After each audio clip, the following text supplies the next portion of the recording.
I went to Talking Therapies when, off the back of feeling quite anxious, I noticed that I was different. I had sort of panicky feelings that I was trying to ignore. I thought it was part of everyday life, just being a mum and, you know, the stresses of life. Everybody has problems. You know, I kind of trivialized it and thought it's fine. But ignoring it didn't really help, because it got to the point that I was kind of panicking when I was even in a car at a supermarket, and I didn't want to get out of the car.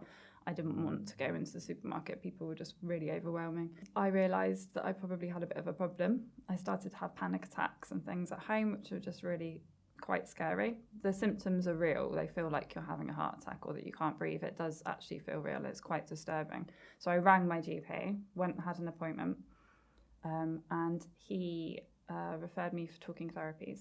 The initial phone call took a few weeks, and then after that phone call, it took a few months for my appointment.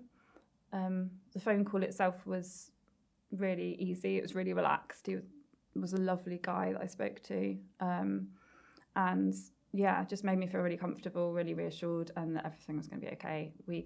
I got to say how I felt, and he really listened, and then he kind of suggested the therapies that would be helpful.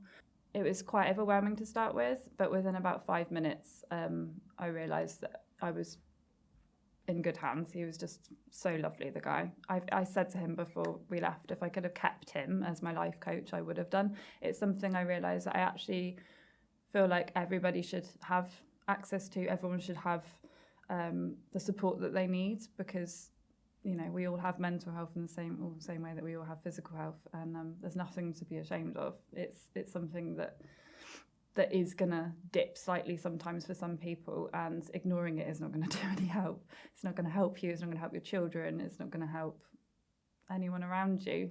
So even if you don't want to help yourself, you should want to help the people that you love, really, and get that support.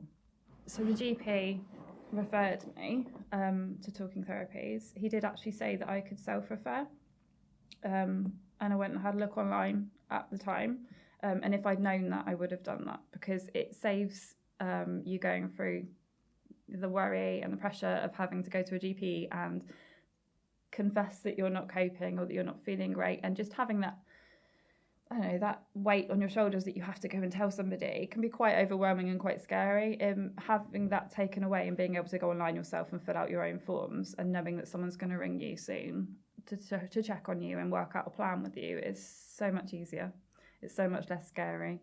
And it's really accessible for everybody, which is really important, because, you know, we all need to work together to support each other. I would absolutely recommend the service, because it's genuinely helped me in like lots and lots of ways. You don't have to struggle. You don't have to be ashamed. There's absolutely nothing to be ashamed about. Like, we all have mental health in the same way that we all have physical health, and everybody is entitled to feel okay. You don't have to live that way.